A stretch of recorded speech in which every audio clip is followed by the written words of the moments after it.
«37 років колонії суворого режиму на двох. Такого покарання вимагають окупаційні прокурори для кримських татар із Сімферополя Тімура Ялкабова та Лінура Сейдамєтова. Про це повідомив адвокат після засідання Південного окружного військового суду в Ростові-на-Дону. Захист надав висновки незалежного фахівця, який спростовує висновки релігієзнавчої експертизи, на якій і ґрунтуються обвинувачення. Відтак адвокати хотіли проведення повторної експертизи, але російський суддя відкинув усі клопотання. Натомість прокурори запросили для Тімура Ялкабова 19 років колонії суворого режиму та рік і 9 місяців обмеження волі після звільнення. А для Лінура Сейдамєтова 16 років у колонії суворого режиму.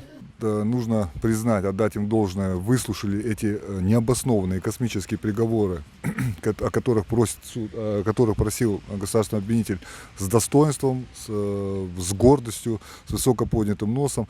Высказали даже по итогам судебного заседания, что так мало дали. Готовы еще столько да. сидеть. С небольшой иронией, поскольку, еще раз говорю, для них прекрасно все понятно и с явной очевидностью, что эти космические сроки назначаются чисто из-за их убежденности, из-за их непокорности. Да, из-за их убежденности, из-за их вот такой непокорности, из-за их мировоззрения, из-за того, что вот они действительно не молчат. Вот, да. И наши мужья, и мы приняли это достаточно стойко, так как мы знаем, что эти сроки всего лишь цифры. Прокурор на суде сказал такую фразу, что они совершили особо тяжкое преступление, выдавая зло за добро. Вот я хочу сказать, что наша религия ислам не то, что нам запрещает враждовать. Наша религия ислам нам запрещает даже плохо выражаться о других представителях других вероисповеданий. Что уже само по себе говорит о том, что ни о каком терроризме, ни о каких преступлениях, особо тяжких, речи не может быть. И муж мой не отчаивается, несмотря на такие большие сроки. Мы продолжали бороться мирной борьбой, будем продолжаться бороться за своих мужей, выражать свое несогласие с сегодняшним решением, с сегодняшней властью. Тімура Ялкабова та Лінура Сейдамєтова серед інших кримських татар затримали після масових облав окупантів 17 лютого минулого року. Їм закидають тероризм та спробу нібито захоплення влади в Росії через буцімто причетність до Хізбут Тахрір. Кинули за ґрати, не дочекавшись навіть подання касаційної скарги. Окупаційне ФСБ оголосило про набуття чинності вироку українцю Костянтину Ширінгу. Його визнали винним у нібито шпигунстві за завданням української спецслужби та присудили 12 років у колонії суворого режиму. Костянтина Ширінга ФСБівці затримали ще у квітні 2020 року разом із цивільною дружиною, російським військовослужбовцем з Феодосії. В Головному управлінні розвідки Міноборони України назвали інформацію про затримання в окупованому Криму нібито учасників української розвідгрупи провокацією. Сам Ширінг своєї провини не визнає. Реджеп Таїп Ердоган говоритиме з Владіміром Путіним про звільнення кримсько-татарських та українських бранців. Про це повідомив глава Меджлісу Рефат Чубаров після зустрічі з турецьким лідером. Він нагадав президенту Ердогану, що в російських в'язницях незаконно тримають 121 політв'язня з Криму. Вони безпідставно отримують величезні терміни ув'язнення, а дехто ще під слідством окупантів. Відтак Меджліс сподівається на сприяння Туреччини у їх звільненні. Шановному президенту докладно розповіли про становище, в якому перебувають політв'язні. Розповіли про те, що затриманих піддають фізичному насиллю. Ми попросили його надати усіляку допомогу у звільненні наших співвітчизників. Президент сказав, що говорить про це на кожній зустрічі з Путіним. Невдовзі Путін відвідає Туреччину, і це питання знову буде піднято турецьким президентом. Будемо очікувати хорошого результату. Лідер кримсько-татарського народу Мустафа Джемілєв заявив, що з турецьким президентом також обговорили підтримку кримських татар, які вимушено залишили батьківщину після окупації, а також долучення України до нових міжнародних майданчиків та підтримку кримсько-татарських медіа. Говорили про прискорення будівництва житла для переселенців кримських татар в Києві, Миколаєві та Херсоні. Також про включення України в якості спостерігача в Організації ісламського співробітництва. Також хотіли б, щоб Україна була спостерігачем в організації Тюрксой – це об'єднання тюркських держав. Говорили і про надання допомоги хворим людям, які не підлягають лікуванню тут, щоб вони лікувалися у Туреччині. У Туреччині зараз перебувають близько 5 тисяч кримських татар, які залишили Крим після окупації. Говорили і про ці проблеми. Обговорили проблеми кримсько-татарських медіа, які після окупації вимушено залишили Крим. Щонайменше 10 мільярдів гривень щорічно виграє український бізнес від зони вільної торгівлі з Туреччиною. Про це заявив прем'єр-міністр України Денис Шмигаль після зустрічі української та турецької делегації в Маріїнському палаці. Очільник уряду наголосив, що 95% українських товарів будуть возитися до Туреччини без сплати мита, а це понад 10 тисяч товарних позицій. Зона вільної торгівлі нарешті відкриє турецький ринок для українського металу, що позитивно позначиться на розвитку української промисловості, каже прем'єр. Укладені з Туреччиною угоди сприятимуть розвитку машинобудування та оборонної промисловості України. Я переконаний, що співпраця між нашими країнами буде розвиватися надзвичайно активно. Є мета 10 мільярдів товарообороту. Цього року він мається на увазі в 2021 році він перевищив 7 мільярдів доларів, тобто абсолютно досяжна ціль. Але це і податки, і робочі місця. Ви розумієте, що за цим всім не лише гроші, за цим всім інвестиції, за цим всім робочі місця, це розвиток наших промисловостей. В першу чергу сьогодні на переводах мова йшла про розвиток машинобудування, про розвиток оборонної промисловості. Тобто всі ці речі високотехнологічні завдяки цій угоді також будуть розвиватися в Україні. Угода про співпрацю також передбачає будівництво в Україні підприємства для виробництва військових безпілотників «Байрактар». Як зауважив Денис Шмигаль, насамперед це буде станція для обслуговування дронів українського війська, яка потім розвинеться у виготовлення власних апаратів. Ми вважаємо, що Туреччина повинна стати нашим стратегічним партнером і в військовій сфері. Тобто ми і зараз дуже гарно співпрацюємо по всіх галузях. І це дуже потужний сигнал, те, що Україна, вона розвивається, вона незалежна, суверенна, і Туреччина її бачить своїм торгівельним партнером і сусідом на Чорному морі. І ми сподіваємося, щоб і в військовій частині у нас були дуже багато проєктів. Включно ті проєкти, які сьогодні були підписані, це стосовно заводу по виробництву байрактарів тут. Це придасть нашим Збройним силам України перевагу в технологічній війні.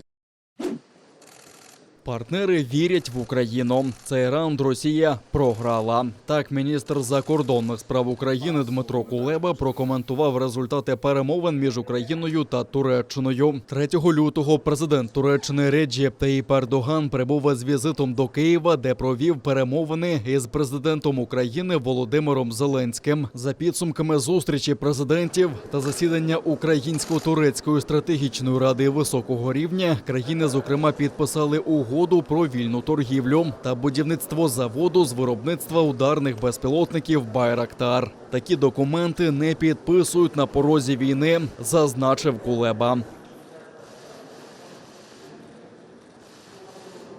Укладення цих угод – це ще одне свідчення, що попри всі страшилки та погрози, Україна сьогодні міцно стоїть на ногах та впевнено розвивається, а партнери вірять в Україну. Отже, стратегія залякування з боку Москви не діє. Цей раунд Росія програла.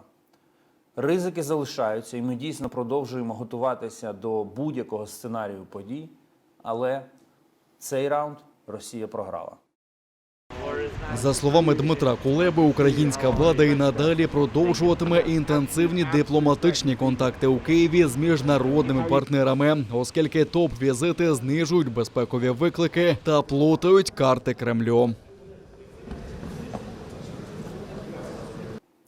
Я хочу запевнити, що така інтенсивна дипломатія триватиме протягом усього лютого заради безпеки України та спокою українців.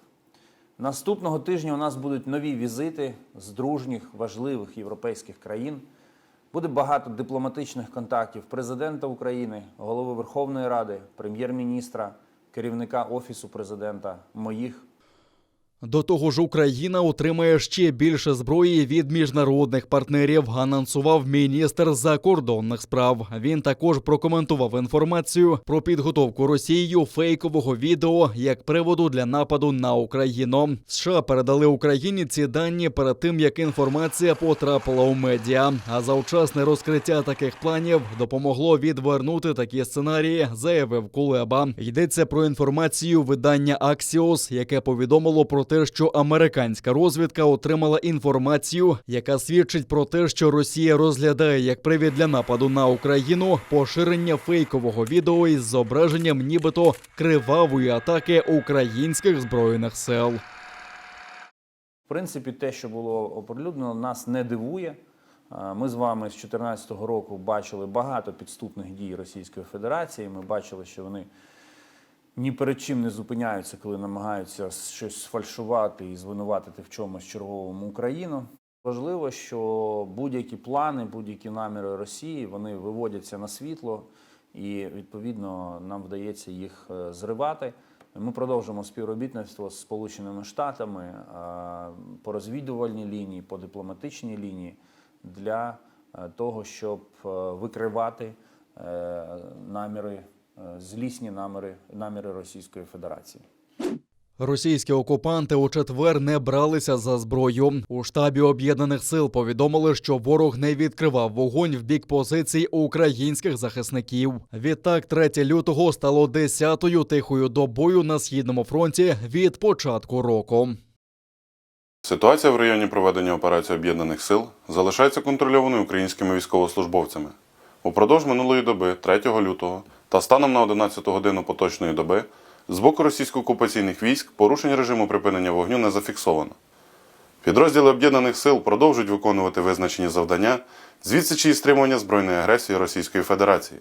Знову сумний ковідний рекорд. За добу майже 44 тисячі нових хворих на коронавірус виявили на вільній території України. 174 людини померли від ковідних ускладнень. Найбільше летальних випадків медики зафіксували у Запорізькій області, у столиці, а також на Донеччині, Івано-Франківщині та Львівщині.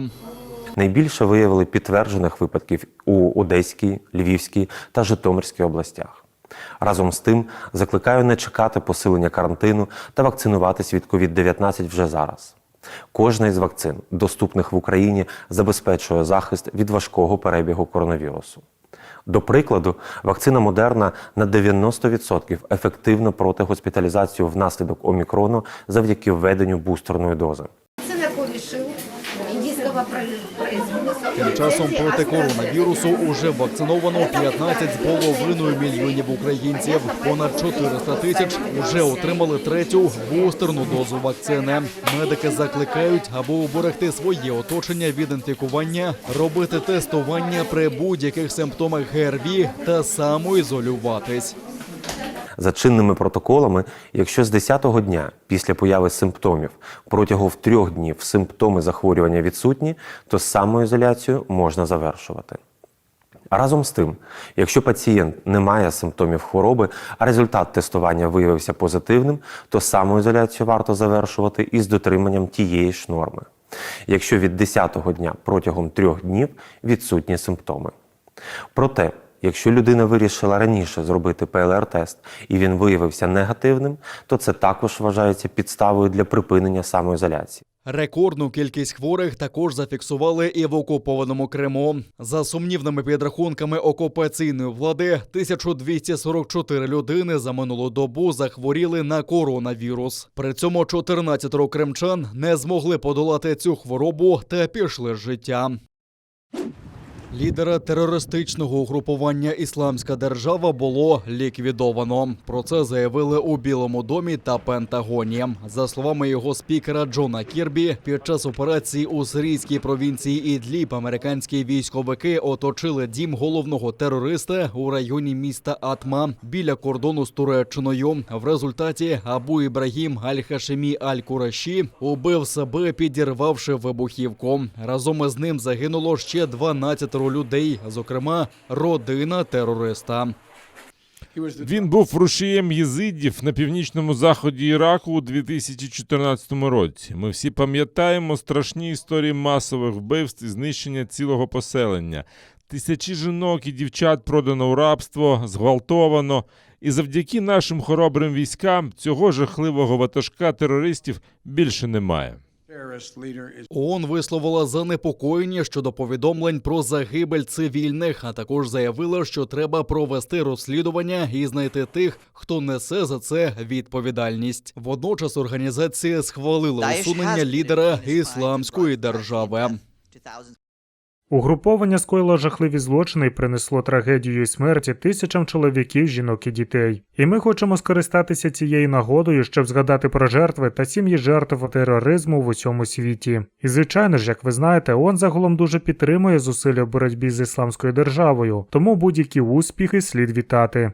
В операції взяли участь десантні та бойові гелікоптери, ударні безпілотники, а також близько 2 десятків американських спецпризначенців, які здійснили рейд до будинку, де переховувався головний терорист. Пентагон повідомляє, що із зони операції евакуювали 10 осіб, зокрема і дітей. Також відбувся бій між американськими військовиками та одним із соратників Аль-Кураші і його дружиною. Обох було ліквідовано. Раніше міністр оборони США Ллойд Остін сказав, що операцію планували так, щоб мінімізувати смерті серед цивільних. Проте через складність місії постраждали і невинні люди.